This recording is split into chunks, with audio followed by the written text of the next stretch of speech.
Hey guys, I'm Tim. I'm Spencer. And I'm Dan. And this is the Board Game Rundown. Today we are going to review Mind Management from Off the Page Games. Mind Management is a hidden movement game, 1v up to 4, so not 1 to 5, but a 2 to 5 player game.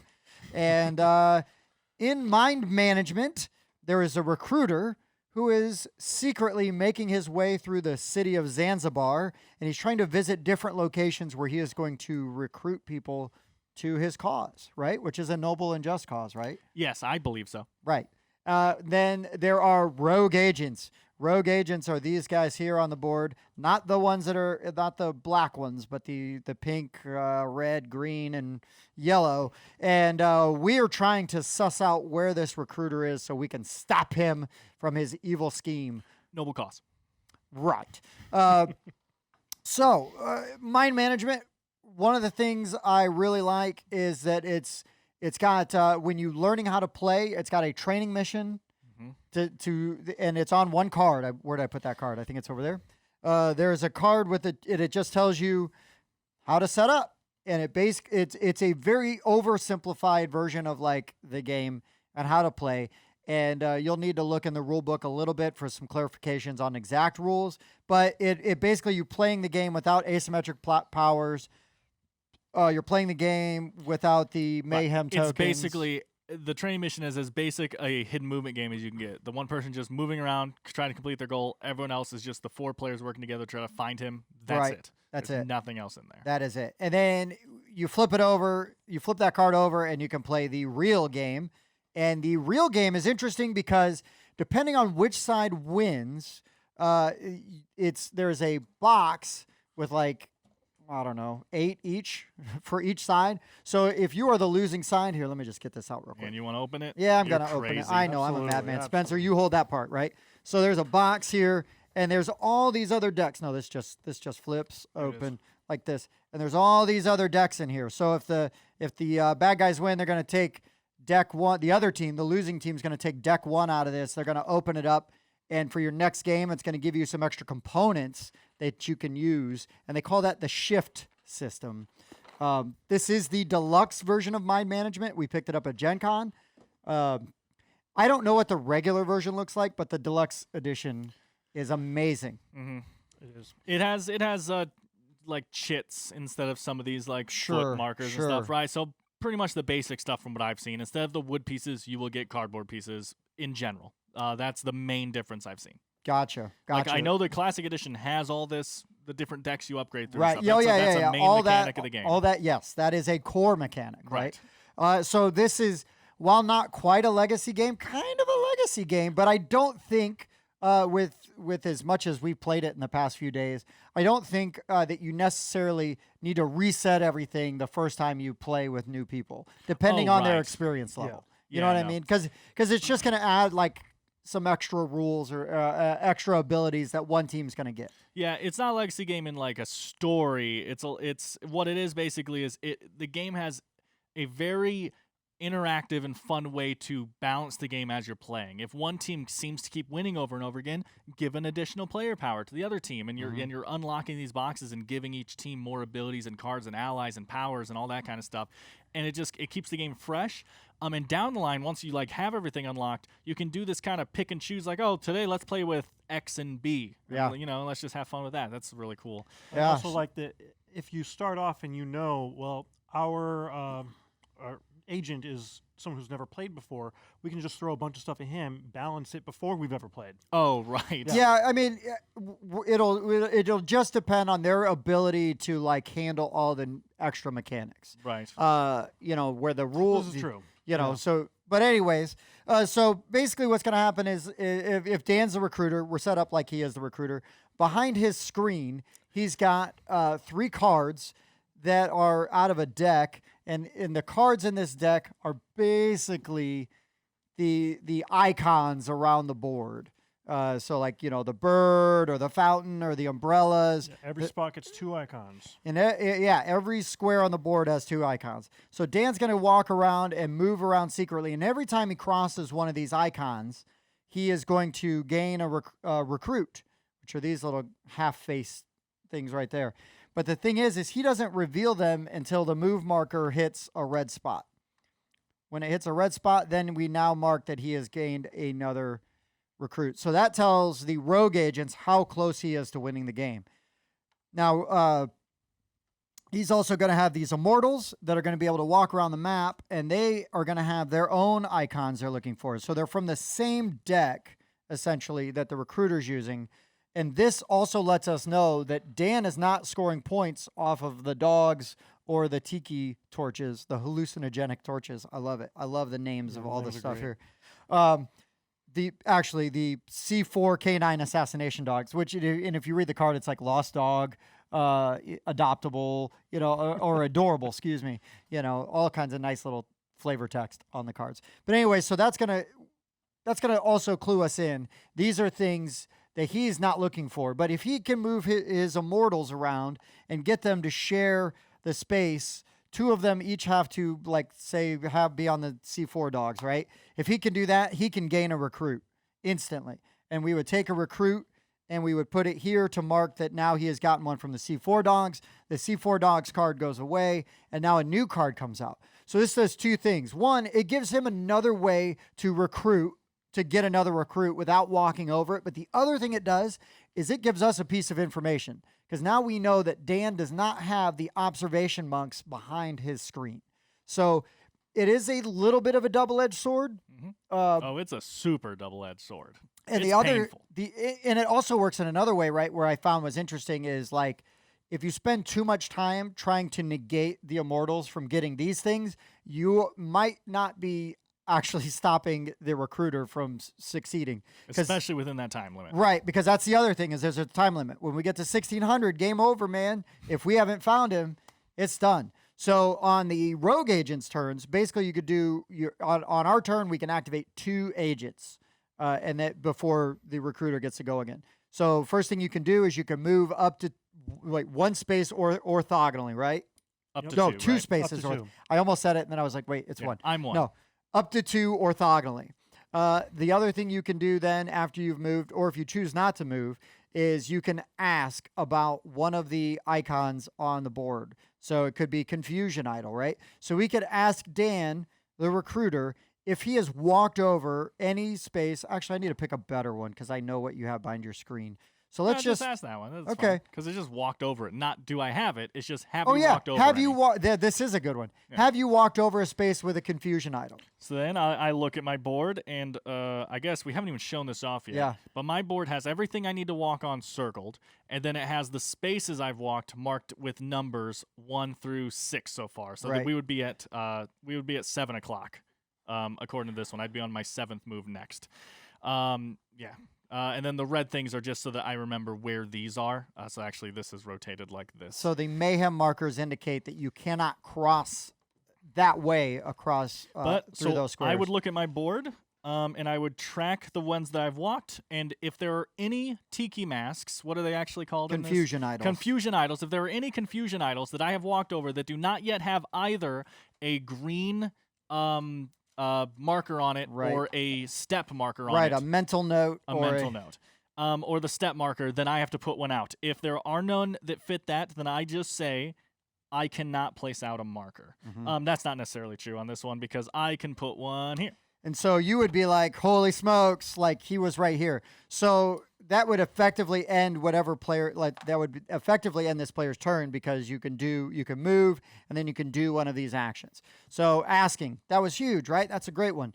Reveal's a really good one. So if you're on a space with the foot marker, right, we can ask, when did you cross this space? And so then the recruiter has to write on the token what move that was for him. So this was my 5th step. So this would come off the board. So now, again, he can't place another token on this square or this square because they both have, or even this one because it's already got a foot, right? So if we know this was 1 and this is 5 and he has only moved 6 times. Then we can grab those handy-dandy white tokens. And start piecing your puzzle together. Right. Give me a dry erase marker real quick. So the white markers don't block anything. You can put whatever you want on them. whenever, but we might go like and write a 6 on that and put that down and be like, whoa, we're so close. But now the problem would be getting over. Well, I guess we could get over here and we could do a capture action. And then if we capture and he's actually there, that would end the game. A really fun one, though, is the shakedown. Yeah. Spencer, how's shakedown work? So shakedown is if you get on top of one of his actual immortals, you can ask. You can ask you them ask about any items. icon, any icon on the board. And if it's one that he has behind his little thing, he has to reveal it. And we now know, oh, he's going after. Well, it's not that I'm going after. It's Well, that he I was. was going after Was that, and I going can after no it. longer He no go longer after goes that. after So, it. for example, if this were the case, we would just say Confusion Idol. We would shake this guy down for Confusion Idol. So he would have to grab that from behind his screen. I don't have it. Oh, you don't have it. In which case, Thought we you now did. know that he isn't doing the confusion idol. Right, Correct. but if he had a Confusion Idol, he would pull it Right. out. Or let's say, do you have the bird? Oh, the Right. birds, right, I yeah. would pull it out, and I'd say, if it weren't for you meddling kids, and I would show off So the if bird. he's working his way up to this bird, suddenly he can't grab that Now, bird anymore. now the bird's useless, and it actually makes one of the asymmetric player powers, which we won't go Correct. into, Right. more powerful. Yeah. The other thing I like with these immortals is during the capture, if the mortal's on the space with you, you cannot capture. So right. And he you can try to manipulate them to save himself from Yeah, being you captured. can't ask, you can't capture, and you cannot reveal. So you can't do much. You can shake 'em only down. basically you can only shake down, or you can move away to a different spot. Is he right next to you? Where is he? But Where are the yeah, other drugs going? in a nutshell, like without going over every little minute detail, that is pretty much how you play the game. The last thing I'll say is Okay. there's a mind slip. Oh, yeah, the mind slips are really that's good. a pretty Absolutely. important little mechanic. So at the beginning of the game, there are 2 cards that are the 2 different mind slip abilities, and I choose one. He's choosing which agent he's playing. Right, basically. And we know he's one of these 2 agents. And I'll choose one, have that behind my shield as well, and then I start with one of these tokens, and one of them starts on the board. And basically, during any of my movements, I can put this out at the time that I used it, announcing to them that I used my Mind Slip token, and they now know I used that ability, which is either, they're pretty basic, at least in the start of the game. I don't know if we unlock more yet. I feel like you probably Probably. do. But the 2-star ones are pretty basic. It's so if I was here, one of them is jump 2 spaces in any orthogonal direction, and one is jump 2 spaces in any diagonal direction. And actually, key rule to the game we haven't mentioned yet is I am actually playing Snake as well. I can't pass over my own movement ever. Yes. And I can't pass over, no one can pass over these red lines. Mayhem tokens. So the Mind Slip is a way for me to jump over my own snake line and allow myself to get out of a and puzzle. that is super important. And the other one that starts on the board, they place. And if I ever pass over that in my movement, I don't have to tell them, but I note back here that I now have a second Mind Slip. And whenever I use that down the road, I just take it off the board and place it where I used it. So they don't know when I got it, but they know when I used it. Right. And just like he has his own ability, we will be playing one of these guys down here, Right. who all have their own ability, and so that helps us try to determine what's going on. I think this guy prevents these guys from actually capturing agents on Correct, things. She can tell if he's within 2 orthogonally. Right, it takes your Yeah, action. so it's another way to make it interesting.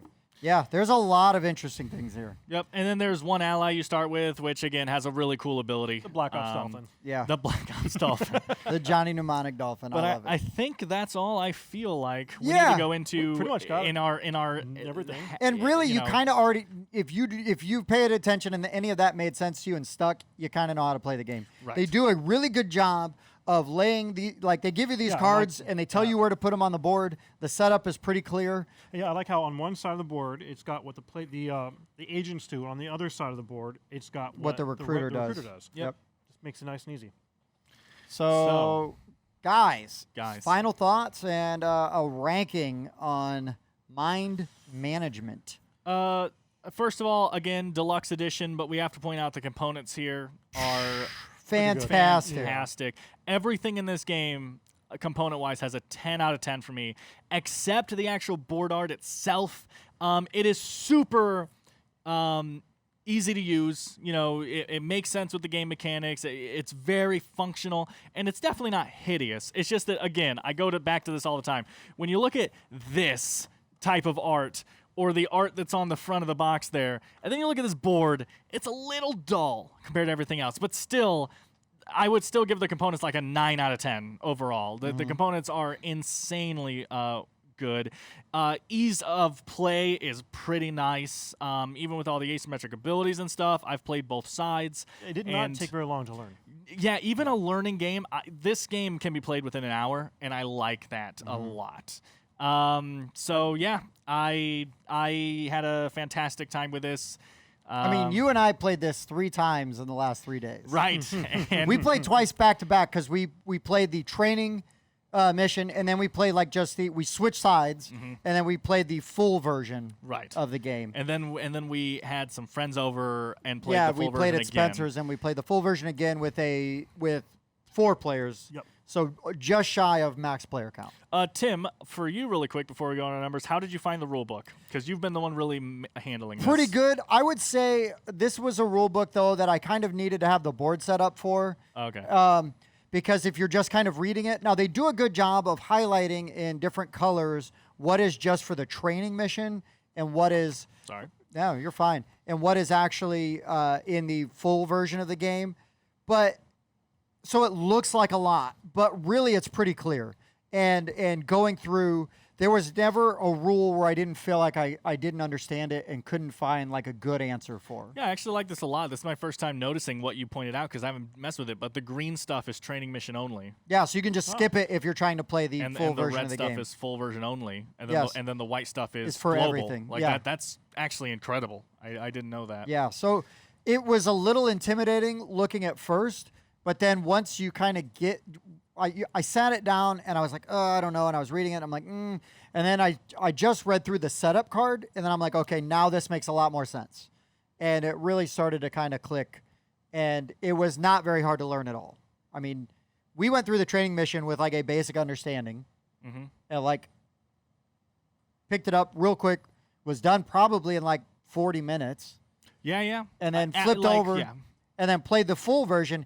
And maybe it took an hour. Like, it didn't really take that long. Right, and even that, adjusting. Learning mechanics and talking about the game. And, like, actually talking about, like, this is interesting. Yeah, and we were BSing and stuff while it wasn't like we were just, like, driving home, boom, boom, boom, boom, boom. So, with just kind of enjoying some of the aesthetics of the game, yeah. This is cool. I didn't know this either, that the back has a thing to track the winners so that you can see how many turns it took, who was recruiter, stuff like that. That's pretty nice. But, yeah, so scores, right? Yeah. So this is a fantastic game, especially if you like hidden movement, and I would say even more, especially if you like this theme of this espionage, mental, psychological warfare kind of thing, right? In this like late 60s, early 70s era, you know, kind of.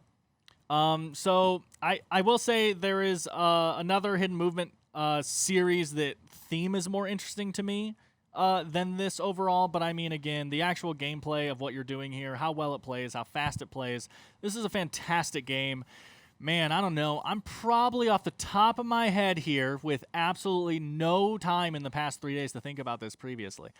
I'm going to give this 8.5.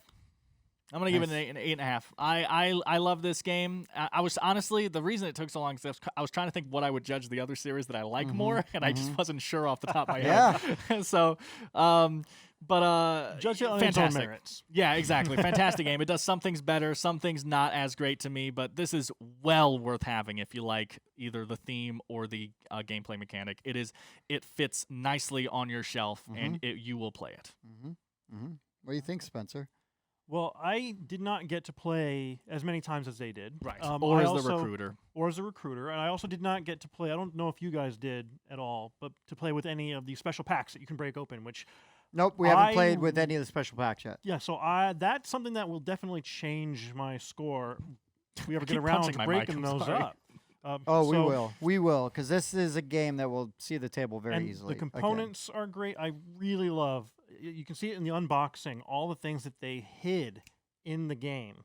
And you'll notice this little guy here is also the thing you use to look at a lot of the secrets. They do the classic blue-red text thing. Yes, it is so well thought out. I'm giving this one an 8.5 as well, and that Nice. might go up if we get to those and they really improve. I'm actually really happy to hear that. I thought I Yeah. liked this game more than you. Yeah. And so to hear that, I'm really happy. I am impressed because we walked away on the drive home after playing it at your house. I was like, man, I thought Spencer would like Mind Management more. Oh, I did like I it. stand Yeah. corrected. It was just all internal Yeah. that night, I No, guess. it was just I mean, there was a lot going on, and it was first game, hidden movement. There's always the flaw of hidden movement is you're either going to end it super quickly or you're going to have no clue where the guy is for the entire game, and it gets a little frustrating. There's no hidden movement game that I know of that can get rid of that. It's just Right. inherent to the Well, what's genre. funny though, and we talked about this, is that as frustrated as it's like as it can be, like we have no idea where he is. The exact same time, he is sweating bullets Well, because he exactly. is 'Cause constantly 'cause crossing it's our like path. It's like they are standing on top of me right now. Yeah, and at one point we had figured out that he had done this little path, Uh-huh. and then we decided he must have gone here, here, and here. And in the back of my head, I'm like, or did he go here and here? But I didn't mention it. I should have mentioned it because that's what you did. Yeah, Oh, yeah, so, but yeah, it's the fact that you can have a really great time with this even if you're losing. sure, And you really don't know if you're losing. Right. right, yeah. Well, Yeah. the recruiter can't know if they're losing because if they lose, it happens instantly. right. Well, you And- can have a clue if they're narrowing in on you. right. Right. Yeah, so for me, I love hidden movement games, especially when executed well. And I love that tension and that frustration that these kind of games can create because there is the like, because here's the thing is if we would have caught him as frustrated as you were, right? Oh, You yeah, it would have that been- pendulum would have yeah, swung oh, it was all the great. way to the other side, and it just would have been amazing. Now, It would have Dan, been fantastic. so basically at the end of the game, we all go, oh, and Dan's like, whoo, Well, especially because the game ended a turn earlier than I thought it was going to, and you were like, "Oh, you won," and I was like, "What?" I was still so stressed. But again, to me, that's a mark of a good game, right? Because of the immersion. It's not like I'm bored. I don't even care about this. So I love hidden movement games. I've not read any of the graphic novel material that this stuff's based I on. haven't either. I love this theme. I really do. I love the trippy, stuff going on. I love the Little backstories on everyone. yeah. Oh Just man, that's one thing I wanted to mention. Sorry, but all these cards, Yeah. these I can't think of what they're called right now, but flavor, well, those are the I don't forget. now, yeah, too. I can't think of the word for Sure. what you're capturing right now. But all that is important on these is the picture. So all this card says is you are going after birds. Everything else on this card is useless flavor text world building. But it's so good. and all of them are like And they're all brand- different. They're all like They're all product different. placement, Yeah. brand dropping things. I love it. Which I absolutely again, love it. like the theme of this comes through so Yeah. strong, right? Because it's all very secret agenty, Yeah. right? Like this coupon shouldn't mean anything, Right. But this coupon actually means something. Yeah. This means something. yeah, and for some reason I'm collecting 5 of them. But Yeah, and I Yeah. want to point out these are all cards as well. I would be willing to bet $1,000 that in here these get replaced with new powers. oh yeah, Could sure. be. 100 Could I be. would Yeah. bet too. Could be, So, and that's the exciting thing about the shift system. I know. I mean, there's so much in this game, and when you were like, "Oh well," I mean, if we get to play it again, and I'm like, "We're going to be playing this again," because because of the ease of teach, we could have a meetup or a convention, and you could be like, "I can teach mind management real quick." We can still play it. Even I would say we could still play it in an hour and a half pretty easily with a bunch of new players, as long as I you're say like, definitely. as long as you're like, hey, like, come on, let's move it along. Because these games really can have a lot of AP. But I mean, we all played. Now 2 of us knew how to play the game. Now that was strategic because Dan and I both wanted to know how to play the game so that one of us could be the recruiter. And then someone else on the other team could know how to play as Yep. well. So then we've got an experienced person who does not need any coaching, behind the screen, because that's really hard to come over and give you suggestions without ruining anything. But I love this board. I love the way they set it up. There's just so many things. I don't really have any negatives about this game. I really don't. So for me, this is a 9.5. Nice. Like, Nice, very nice. This is almost a 10. Like, I Nice. was so excited. Yeah. And I did not get tired of this game. Like, playing it. We Yeah. played it 3 times, 2 days in a row, like in Yeah, 2 days. And every time was heart-pounding excitement for me, I'll say that. And I was looking forward to it. It was like right off the bat, this is the first game we're playing when we get to Spencer's, Mm-hmm. because it's like we're playing this, And it's like, yeah, we wanted to play it so we could get it reviewed, but I also knew this would be a good time. Oh, no, it's a good game. And that it would, that it would go well. So it was really easy to just say, hey, and it didn't feel like homework and everything, which I guess, boo-hoo, we're doing a board game show. Homework is playing board games. So there could be worse things. So we actually all gave our own opinion for a score there Yes. because our, human opinions matter, right? Right, But sure. also less useful if you're trying to look up what Board Game Rundown thinks about a game. So instead, we're going to now average our 3 scores together. So you just have one score you have to worry about, to tell people about, and to look up on Board Game Geek. And so there it is. We give an 8.8. 8. That's a Mind pretty Management. dang That's pretty good good, review. This yeah. might be one of our highest reviews. It's up there. It's definitely in the top 5, I think. Yeah. Just a fantastic hidden Man, movement game. Check it out. Off the page games, you guys nailed this one. Absolutely nailed Hidden it. movement is quickly becoming one of my favorite mechanics. I And- think it might make it into top 3. I'm very vocal that deck building and worker placement are like my 2 favorite mechanics, and hidden movement is quickly moving up. And into again, that. asymmetrical player powers. I mean, Yep. there's all kinds of stuff. You've got asymmetrical, things. So you've even got some variables here, which the options from these is probably going to grow in the shift system. We did open up one of the containers for the losing side and looked, and it's like a whole new ability, which adds a whole new element to the game, which could really give you a lot more information. Yep. And it's pretty neat. I also just tend to love games that have and it's funny because I hate abstract strategy games, right? I Right. find them boring because that's all you're doing is this abstract strategy thing. But I tend to love when games have this small element of like this little strategy game you have to play while you're trying to puzzle everything out. Like puzzles is what I like to call them, right? Like I love in Tapestry that you're basically just playing Sudoku on the side Oh, while right. you're doing everything else, right? You've And got your own mini And I game. love that in this game as the recruiter, you're playing Snake. And you Yeah. have to, you're doing all this stuff and you're playing the game and you're trying to figure this out. But in the back of your mind, you have to remember, don't back yourself into a corner. Right. And you have one out Is there of that corner. is there a penalty? And what happens if you do back yourself in the corner and you can't get out? It hasn't happened yet, so we actually haven't looked that up yet. I assume that if you No. can't move, If you can't move, you lose. I assumed Okay. if you can't move, But you lose. one thing that I also like, we didn't mention it, is it has a built-in, you messed up mechanic. And I really like it when we they didn't do even that talk too. about that. Jeez. Yeah, I love that. We're already past our grading too, but yeah, basically, if you mess up, you have to give hints to your placement equal to the amount of turns that have passed since your messed mistake. out. It's crazy. And you could choose. Now you can choose which ones you give. Right. But yeah, you have to actually put confirmed mental note tokens down on the board, which I think is a nice way to just kind of go, hey, look, it happens, right? Because nobody's perfect. But We could talk about this game forever. We I really obviously could. all like it, and there's a lot of depth here. That like we just threw something on at the end. There's probably stuff we haven't covered yet. Oh, yeah. If any of this interests you, pick the game up yourself. Yeah. Even the standard edition. I've seen people play with it. It's the same thing. go to your FLGS and ask them to order it for you because this game's amazing. Yep. It's really great. So for the Board Game Rundown, I've been Tim. I'm Spencer. I've been Dan. Thanks for watching. We'll see you next time. Thanks for checking out the Board Game Rundown. If you like what you saw, like, comment, and subscribe to our channel. Share our videos on social media and spread the word. We publish new content weekly, including reviews, unboxing, and Let's Plays. And as always, thanks for watching.